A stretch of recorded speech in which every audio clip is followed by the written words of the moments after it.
నా పేరు మల్లీశ్వరి అండి, మిరియాల మల్లీశ్వరి. మాది ఒంగూరు గ్రామం. మాది 2023లో మ్యారేజ్ అయిందండి. 2023లో మ్యారేజ్ అయిన కాడ నుంచి ఒక 10 రోజులు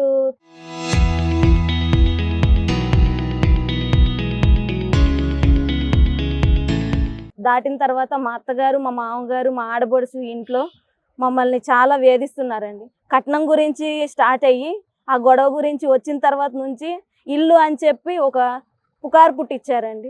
ఇదంతా అబద్ధం, ఫాల్స్ ఎలిగేషన్ అని చెప్పినా కూడా ఎవరు పోలీసులు పట్టించుకోవట్లేదు. ఎన్నోసార్లు ఎన్నో కేసులు పెట్టానండి. కడుపుతూ ఉన్నదాన్ని కూడా లేకుండా కొట్టారు నన్ను. ఎన్నోసార్లు చెప్పానండి, పోలీసులు అందరికీ చెప్పాను. అయినా నా బాధ ఎవరు అర్థం చేసుకోవట్లేదు. ఇంట్లోకి వెళ్ళి ఇంట్లో ఉందామన్న అర్హత కూడా నాకు లేదండి. అత్త మామ అనేవాళ్ళు, ఆడపడుచు అనేవాళ్ళు కట్నం కోసం చేసిన ఇదంతా కుట్రండి. ఫస్ట్ నుంచి కూడా కట్నం కోసమే ఇదంతా చేశారు. మా తాతయ్య గారి పొలం ఉందండి, అది కోర్టులో ఉందని చెప్పాము మేము ఆల్రెడీ. చెప్పిన తర్వాత పెద్దల పూర్వకంగా మా దగ్గర నుంచి ఒక లెటర్ రాయించుకున్నారు. రాయించుకున్న తర్వాత మేము ఇస్తాము కొన్ని రోజుల తర్వాత అని చెప్పాము. అయితే నువ్వు 10 రోజుల తర్వాత మళ్ళీ వెంటనే వచ్చి నన్ను తీసుకెళ్ళి నాకు ఆ కోర్టు కాగితం, నాకు అవన్నీ కావాలి, నాకు పొలం తీసుకొస్తేనే నువ్వు ఇంటికి కాపురానికి రా, లేకపోతే రావద్దు అని చెప్పి నన్ను నా భర్తని ఇంట్లో నుంచి తవరేశారండి. మీకు ఇంట్లో రైట్ లేదు, మీ ఇంట్లో ఉండడానికి అర్హులు కాదు అని చెప్పి లేదని తోలేశారు. మా అత్త మామ అండి. మా మామయ్య గారు హెడ్ కానిస్టేబుల్ అండి, ఇక్కడే ట్రాఫిక్ పోలీస్ స్టేషన్ లో చేస్తారు ఏలూరులో. మిరియాల గంగరాజ్ అండి, 1553 ఆయన హెడ్ కానిస్టేబుల్ నెంబర్. ఆయన ఆస్తి విషయాలని ఎలిగేషన్ తీసుకొచ్చి నా భర్త మీద రౌడీ షీట్ అనేది ఓపెన్ చేయించారండి. అసలు ఫ్యామిలీ గొడవల్లో రౌడీ షీట్ ఎందుకు ఓపెన్ చేస్తారో కూడా తెలియదండి మాకు.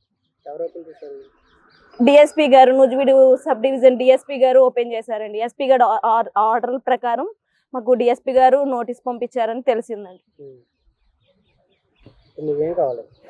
సార్ నాకు న్యాయం కావాలి. నేను రెడ్ పిటిషన్ కూడా వేసుకున్నానండి, ఇంట్లో ఉండే రైట్ ఉందని.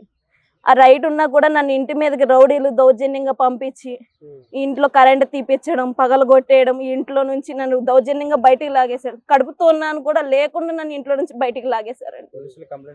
కంప్లైంట్ పెట్టానండి. అయినా కూడా 112 కాల్ చేశాను. ఎంతమందికి కాల్ చేసినా కూడా నాకు రెస్పాండ్ అనేది లేదు. ఇంటికి వస్తే అది సివిల్ మ్యాటర్ అని అంటున్నారు. అది సివిల్ మ్యాటర్ కాదు సార్, ఇది ఇలా క్రిమినల్ గా వచ్చిన వాళ్ళ మీద సివిల్ మ్యాటర్ అని ఎలా పంపిస్తారు సార్ అని కూడా చెప్పానండి. అయినా కూడా వినకుండా ఇది సివిల్ మ్యాటరే అని చెప్పి సివిల్ మ్యాటర్ కిందనే కన్వర్ట్ చేస్తున్నారు. కానీ అసలు బాధ ఏంటో వినట్లేదు. మా వీడియోలు ప్రతి ఒక్కటి ప్రూఫ్తో సహా నా దగ్గర ఉన్నాయండి. వాళ్ళు కొట్టిన వీడియోలు ఉన్నాయి. నా పిల్లని, చంటి పిల్లని కూడా లేకుండా కొట్టారండి. నా పిల్లని కూడా. సార్ నాకు ఆ ఇంట్లో ఉండే రైట్ ఉందండి. నా సామాను, నా సారి సామాను, నా సర్టిఫికేట్స్, నా పిల్ల సర్టిఫికేట్స్, నా భర్త సర్టిఫికేట్స్ అన్నీ ఆ ఇంట్లోనే ఉన్నాయండి. మొత్తం అవన్నీ నాకు అప్పచెప్పేస్తే నేను ఇంకా బయట నుండి పోరాడుకుంటానండి. అంతే. నాకు పోలీసులు అనేవాళ్ళు న్యాయం అనేది చెయ్యట్లేదు సార్. అన్ని తప్పుడు ప్రచారాలు, తప్పుడు కేసులే పెడుతున్నారు.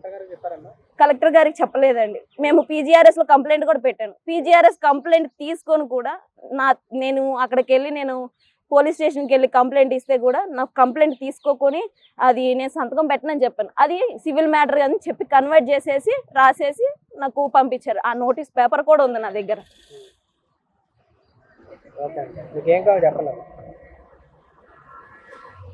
సార్ నాకేం వద్దండి, నాకు ఆయన మీద యాక్షన్ తీసుకోవాలి. నా భర్త మీద ఎలా రౌడీ షీట్ ఓపెన్ చేశారో నా మామగారి మీద కూడా అలాగే ఆయన కొట్టినందుకు ఆయన మీద యాక్షన్ తీసుకుంటే చాలు.